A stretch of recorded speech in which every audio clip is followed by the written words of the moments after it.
Volkswagen is seeking more buyers for the all-new 2018 Tiguan by cutting the price of the compact SUV. According to reporting by Automotive News, the automaker sent notices to its dealers Thursday, informing them of new pricing for almost every 2018 Tiguan.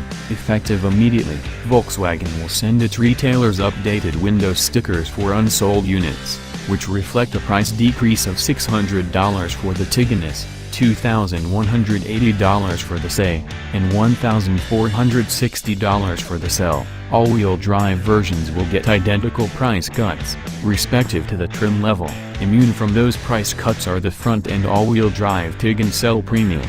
That model will get the same pricing as before. That means the new Tiguan will start at $24,595 for the base S, while the SE will cost $26,750 and the SEL $31,090. The SEL Premium will cost $36,250. Volkswagen's 4Motion all-wheel drive will add $1,300 to each trim level.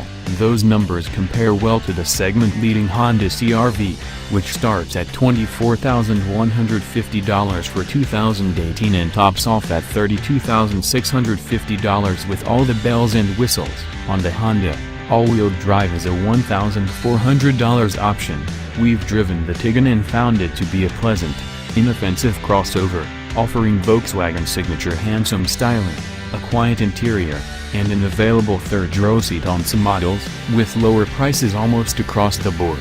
Buyers should find a lot to like in the 2018 Tiguan.